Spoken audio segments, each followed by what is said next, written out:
اسْتَسْقَىٰ مُوسَىٰ لِقَوْمِهِ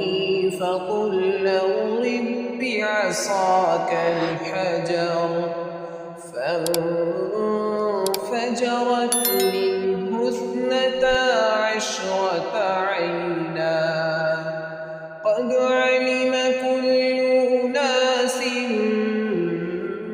مَّشْرَبَهُمْ ۖ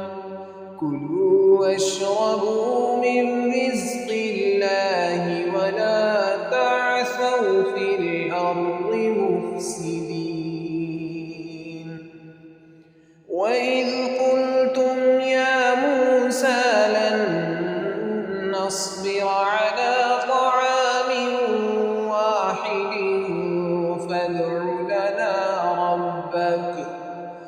فَادْعُ لَنَا رَبَّكَ يُخْرِجْ لَنَا مِمَّا تُنبِتُ الْأَرْضُ مِن بَقْلِهَا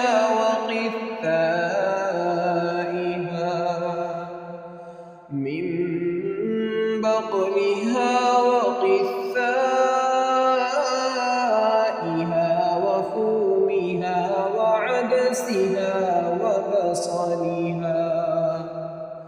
قَالَ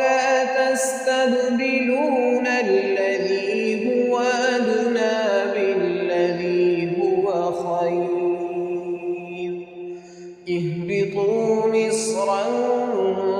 فَإِنَّ لَكُم مَّا سَأَلْتُمْ وَضُرِبَتْ عَلَيْهِمُ الذِّلَّةُ وَالْمَسْكَنَةُ وَبَاءُوا بِغَضَبٍ مِّنَ اللَّهِ ذَٰلِكَ بِأَنَّهُمْ كَانُوا يَكْفُرُونَ بِآيَاتِ اللَّهِ وَيَقْتُلُونَ النَّبِيِّينَ بِغَيْرِ الْحَقِّ ذَٰلِكَ بِمَا عَصَوا وَّكَانُوا يَعْتَدُونَ